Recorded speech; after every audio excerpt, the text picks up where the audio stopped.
Something absolutely fantastic happened in March 2024. I had been waiting for what happened 20 years. I suspected that it would happen. All my research said that it would happen, but I was not sure. And I could not be sure until the exact time arrived. What was this event? It was the observation of the state of the winter barley harvest in Israel. This event marks the start of the new year in the Jewish religious calendar. Or it should be, according to the instructions which God gave to Moses and to the people of Israel at the time of the Exodus from Egypt thousands of years ago. However, the modern Jewish calendar does not operate in this fashion. It is a purely calculated calendar. It does not operate by observation of the barley harvest, nor by the observation of the first light of the moon after the new moon phase. Because of this, those who use the modern Jewish calendar to determine potential prophetic signs and events are operating in a state of ignorance and futility. Unfortunately, they will miss the actual signs and appointed times which God has set in motion for those who are awake and are watching. Strong words for sure. But stay with me and I'll explain. I'm very glad that you are here and have discovered this channel. This is still the only place of which I'm aware where you can find an explanation of these topics. For almost 20 years now, since my research uncovered this information, I've been trying to get the word out. I've shared it with pastors, university professors, language experts, prophecy teachers, anyone who I could think of who I considered reputable and who should have the capacity to appreciate what had been discovered, and dare I say revealed for these last days. Not a single popular Christian pastor or teacher have responded or taken this research seriously. However, my book and videos of the past number of years have been watched by a great many people. I have been contacted by a small number who have independently investigated these things and have validated this research. I'm very grateful for them. That being said, I would greatly appreciate anyone who has more influential contacts and who believes in the importance of this research, if you would be willing to pass my name and this research on to them. Thank you. Although this will be an update of information I've presented in the past, this is probably one of the most important videos I've ever released. In previous presentations, I indicated that 2024 would be a particularly significant year, and it would remain to be seen, based on the observations of the winter barley of that year, whether or not the information I presented at that time was accurate.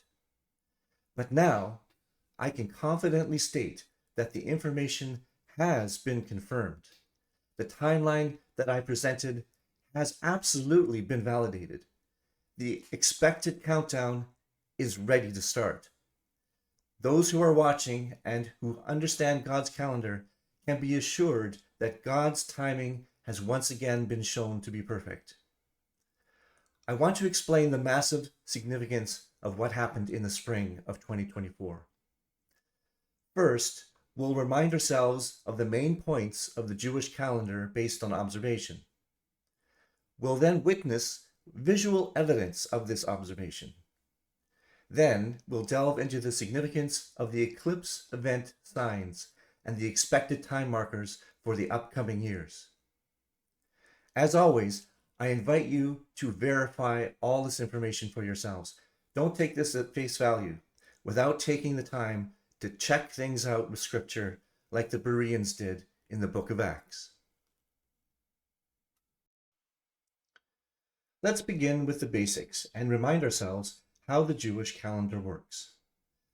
The calendar that we in the West are used to, the Gregorian calendar, is based on the position of the Earth as it orbits the Sun. It takes just slightly more than 365.25 days for an orbit, or 1 full year. Every 4 years, an extra day is added so that the year is kept in sync with the seasons. This is an example of a solar-based calendar. The Jewish calendar does not function in this manner. It is a Luni-Solar calendar. That means it also takes into account the position of the moon. Each month is based on a complete cycle of the phases of the moon. The start of the month occurs at the new moon phase.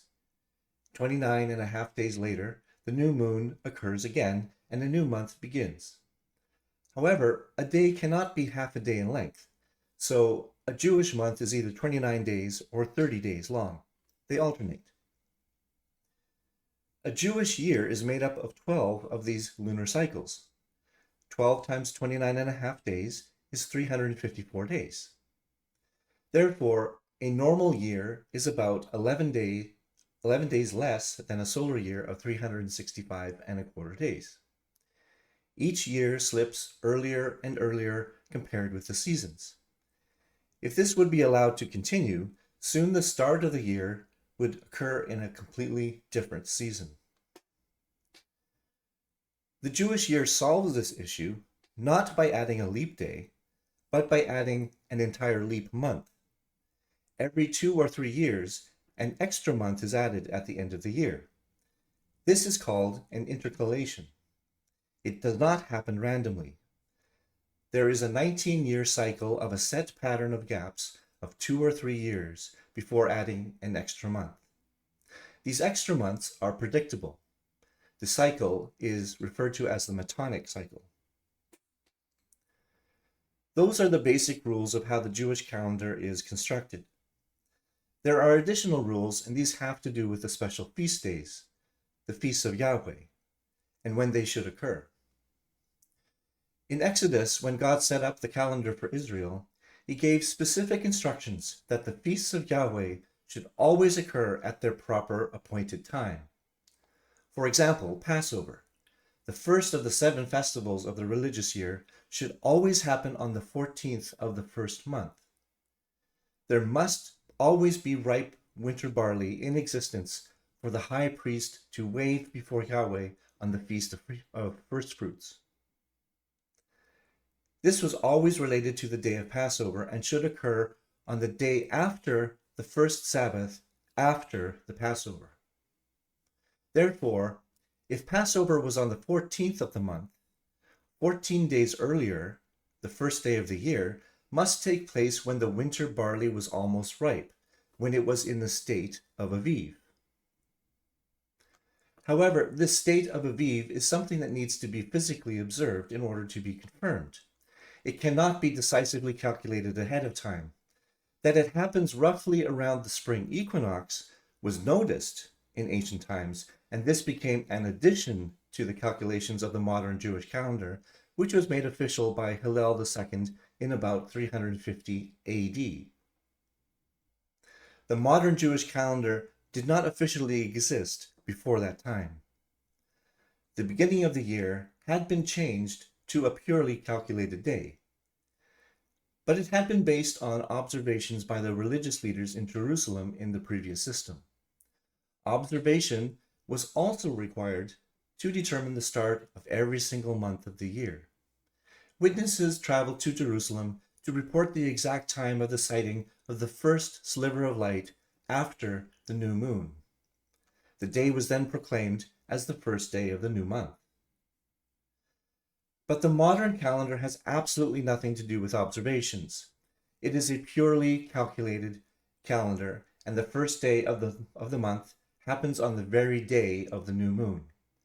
The observational method, on the other hand, could have the first day begin roughly 18 hours after the actual state of the new moon. All of the various details of the religious festivals were specified in Exodus because it was essential to have the first day of the year, that is, the first day of Nisan, happen at the proper time in the seasons. God had commanded it. So, this leads to some great confusion about this entire topic. Who has the correct method of determining the calendar? And does it even make a difference? After all, the modern Jewish calendar has been in operation for 18 centuries, and they were a lot closer to the biblical era than we are. my research shows that it makes a great deal of difference. Further, I would state that for a proper understanding of God's timeline of human history, it is essential to get this topic correct. The many commands for us to be awake and watching are directly related to having a correct understanding of the calendar which God has laid out. It's been almost 10 years since I made public the mathematical principles behind the biblical Abib calendar based on observation. Yes, observation is required as confirmation. However, the correct biblically based calendar can be constructed in advance based on the usage of the calculations of the phases of the moon, the particular life cycle of winter barley, and the latitude of Jerusalem, where the temples were located. And when compared with the modern Jewish calendar method, there are significant differences. So much so that important historical dates can and will be off by as much as a month, depending on which calendar is used in the determination. But it's not just the differences between the modern calendar and the biblical Abib calendar. Even among those who try to determine the calendar by observation, many arguments erupt as to exactly how much barley is required to be in the state of Abib to make a determination. That is, what exactly does observation entail? There is a way to know for sure, and as we continue, this is what I will attempt to make clear. I began this discussion with the claim that the year 2024 was one of the most significant years in recent history. Now I will begin to develop why this is the case. First, we have to examine the potential dates for the start of the Jewish religious year. 2024 corresponds to the Jewish year of 5784. Since a new month will always begin just after the new moon phase, there were two potential days that it could have been, March 10th and April 9th. Which one was the correct one? According to the Abib calendar, the start of the year is based on the ripeness of the winter barley. There had to be barley which was past the flowering stage and in the first signs of green ears by the start of the month, since only 14 days later would be the Passover and the Feast of First Fruits, when ripe barley needed to be ready to harvest. So this all hinged on the question, was there barley in the state of Abib on March 10th? And further, was this at the latitude of Jerusalem, where the temple would have been located? It can't be just anywhere in the land of Israel, since a difference of latitude can affect the amount of sunlight and the timing of when the barley ripens. There are some people living in Israel who are very diligent in observing and reporting the state of the yearly barley harvest. Let's take a look at the reports of one such person and what she observed during March and April of 2024. Her first video was shot on March 7th. She visited 8 different barley fields located just south of Jerusalem in the Negev area and to the east of Jerusalem in the Jordan Valley.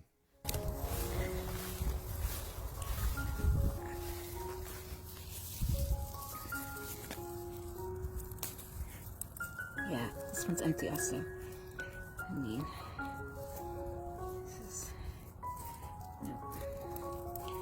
There's nothing in these.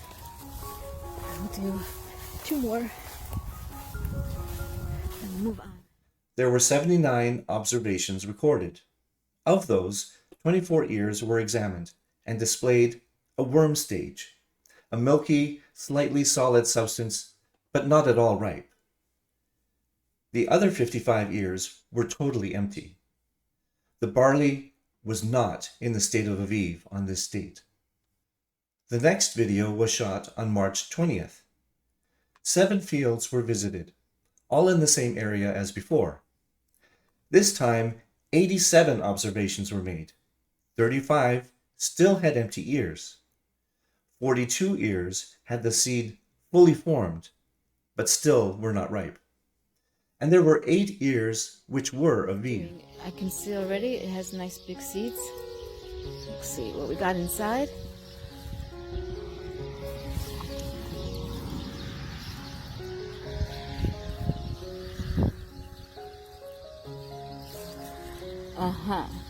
I don't feel anything. No, nothing inside. Our last video for that period was shot on April 7th. There were 8 fields visited during this trip. 1 field had already been swathed and harvested. There were 32 observations made, and every single ear examined was in the state of Aviv. Indicates to me that it's Aviv. So let's take a look. Won't come out.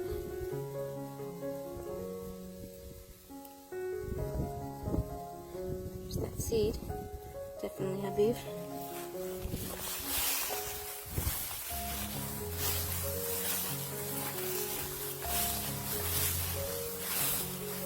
Let's look at that. Therefore, based on the observations done, the barley was not nearly in the state of Aviv on March 7th, and the new year could not begin on March 10th. There would not be ripe barley available 2 weeks later as the law specified. However, by April 7th, all the observations showed that the barley was now in the state of Aviv, and barley would be ripe within 2 weeks as the law required. The new year was set to begin April 9th, 2024. Note that this determination of the new year is not in accordance with the method of the modern Jewish calendar, since the modern method does not depend on observing fields of grain, but is a totally calculated calendar. However, the method of the Aviv calendar obviously has to wait for the act of observation and cannot be predicted definitively ahead of time. As we continue, we'll see exactly why this observation was so crucial for the expected timeline. One of the main contributions of my research is something that I have named Eclipse Event Signs. Even though a few of my previous videos have already described this phenomenon, I need to bring it up again, as this is the major sign that the timeline is on track and has been confirmed. At many significant events throughout the history of the Jewish people, God seems to mark those events with closely spaced groupings of eclipses, both solar and lunar eclipses. The start of the grouping is in the year that the significant event occurs, and then carries on for 2 or 3 more years after. The number of eclipses in the group seemed to be related to how significant an event it was marking. Lunar eclipses can only take place at a full moon phase. Solar eclipses only happen at new moons. Since Jewish festivals and the new months happen at the full moon and new moon respectively, the eclipses can happen during any of those festival times. That an eclipse coincides with a festival is not significant. However, when there is a group of eclipses that coincide with Jewish festivals and new months, and a significant historical event occurs during that first year, this is something I have called an eclipse event sign. However, and this is the crucial caveat, the proper Jewish calendar must be used. As I've described previously, the modern Jewish calendar can often be off by a month, and the matching eclipses would never be recognized. Only the biblical calendar based on observation reveals the correct connections between eclipses and Jewish festivals. This is the main reason why this phenomenon has not been recognized by anyone else in modern times. Let's go back to 6 BC and examine the eclipses that occurred. Making use of very detailed eclipse tables, we can examine the records of past and future eclipses. Here is a list of the lunar and solar eclipses that happened in the years surrounding 6 BC. Since the main Jewish festivals happen in the months of Nisan and Tishri, those dates can be charted. When the dates of the eclipses are compared, one notices that a group of eclipses happened exactly on those dates. And this matching group started in the year of 6 BC. This is suggestive that 6 BC has been marked as a highly significant year. And as I've presented before, 6 BC is very likely the year of the birth of the Jewish Messiah, Jesus. If we would examine the eclipse table, we'd find that this is the only year within that entire decade which had such a group of eclipses which matched Jewish festival dates. Next, let's take a look at the years between 31 and 33 AD. This is a very large group of solar and lunar eclipses. When the eclipse dates are compared with the Jewish festivals and the starts of the month, there is a large group of matches, 10 matches altogether. But notice, only by using the correct Jewish calendar, the one based on the ripeness of the winter barley, does the proper significance become evident. The significant year begins in 31 AD. But if one uses a modern calendar, it does not reveal that there is anything special about that year. Notice that the grouping starts in 31 AD and not 33 AD. 31 AD is revealed to be the highly significant year. And as we've seen, 31 AD is the year that Messiah Jesus died and was resurrected.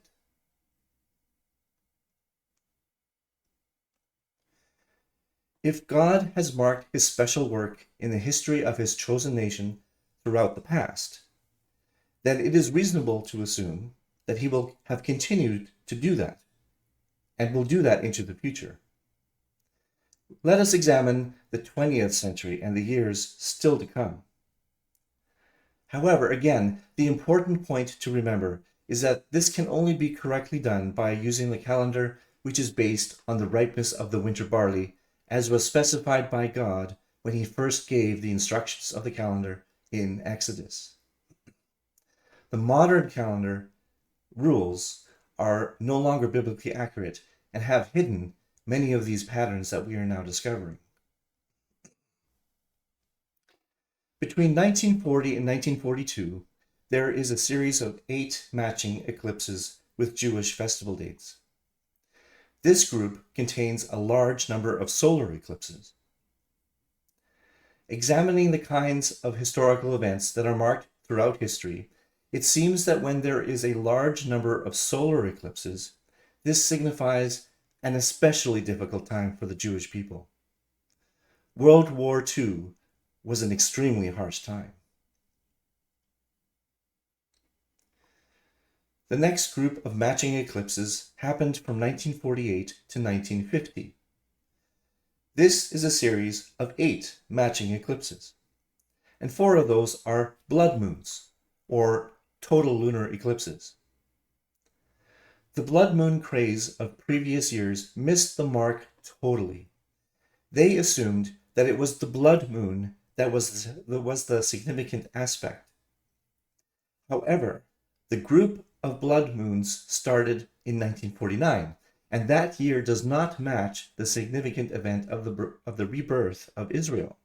That happened in 1948, the start of the matching group of eclipses, marking the significant event in that year that it actually happened.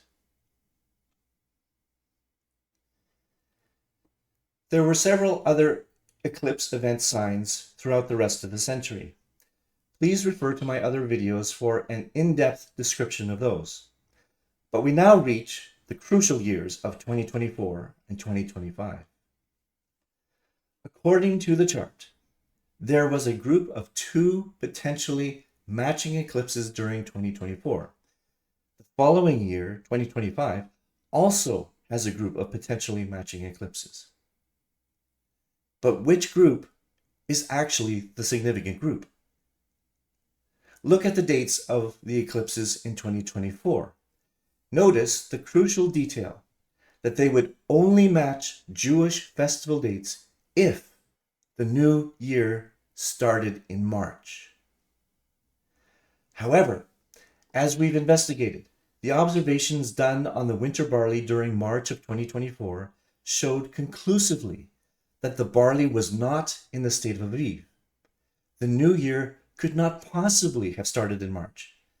Therefore, these potential eclipse event signs did not happen. There were no matching eclipses in 2024. What does this mean? This means that the first year of matching eclipses actually occurs in 2025. This group consists of a small group of solar eclipses. And as we have discovered, groups of matching solar eclipses signify an especially difficult time for the Jewish people. This leads directly to the next group of eclipse event signs, which are expected to occur in 2032. It just happens to be 7 years after 2025. However, again, the proper calendar method must be used in order to see this group of eclipse matches begin in 2032. The modern Jewish calendar does not show this. Using that calendar, the matches begin in 2033. Anyone using that calendar will discover that they will be too late. In addition, the eclipse event signs contain a set of 4 blood moons and 2 total solar eclipses. That is more than in any other set of matching eclipses that I have come across in my research. It is the greatest number of matching eclipses of any significant event in the history of the Jewish people for the past 6,000 years. Along with much other research I've previously presented, this bolsters the claim that the start of the final 1 week of the 70 weeks starts in 2025 and 2026, and then ends in 2032. The elegance of all these patterns and how they fit together is truly awesome. In summary, the crucial barley observations in March 2024 definitively confirmed the biblical Aviv calendar, setting the correct start of the new year for 2024 on April 9th. This wasn't just a calendar adjustment, it was the final critical piece of the puzzle that validated the timeline of prophetic events. We've seen how the eclipse event signs have consistently marked God's significant dealings with his people throughout history, from Messiah's birth and death to the rebirth of Israel. Now, these same signs unequivocally point to 2025 as the beginning of a profoundly significant period culminating in 2032. The time for understanding God's perfect timing is here. Be awake, be watching, and prepare for what's to come.